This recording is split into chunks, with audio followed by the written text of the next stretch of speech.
رسول اللہ صلی اللہ علیہ وسلم نے فرمایا، جو مسلمان جمعے کے دن یا جمعے کی رات کو مرتا ہے، اللہ اسے قبر کے فتنے سے محفوظ رکھتا ہے۔ سبحان اللہ۔ رسول اللہ صلی اللہ علیہ وسلم نے فرمایا، وہ شخص جھوٹا نہیں ہے جو لوگوں کے درمیان صلح کرائے اور وہ خود ایک طرف سے دوسرے کے بارے میں اچھی بات کہے یا اچھی بات بڑھا کر بیان کرے۔ رسول اللہ صلی اللہ علیہ وسلم نے فرمایا، اللہ پاک فرماتے ہیں کہ انسان کا ہر نیک عمل خود اسی کے لیے ہے، مگر روزے کا وہ خاص میرے لیے ہے اور میں ہی اسی کا بدلہ دوں گا۔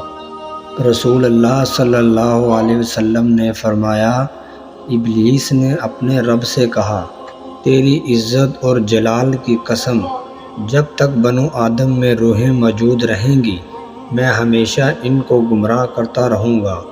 اللہ تعالیٰ نے فرمایا، مجھے میری عزت اور میرے جلال کی قسم، جب تک وہ مجھ سے بخشش طلب کرتے رہیں گے میں ان کو بخشتا رہوں گا۔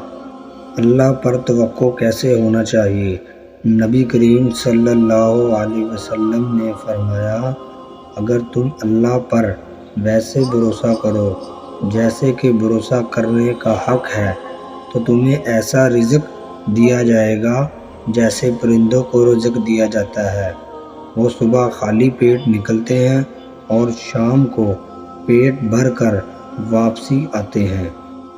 سید ابو ہریرہ رضی اللہ تعالیٰ عنہ سے مروی ہے کہ نبی کریم صلی اللہ علیہ وسلم نے فرمایا، قرآن میں ایک ایسی سورت ہے جس میں 30 آیتیں ہیں اور وہ اپنے پڑھنے والے کے لیے اللہ تعالیٰ سے سفارش کریں گی حتیٰ کہ اس کی مغفرت کر دی جائے گی۔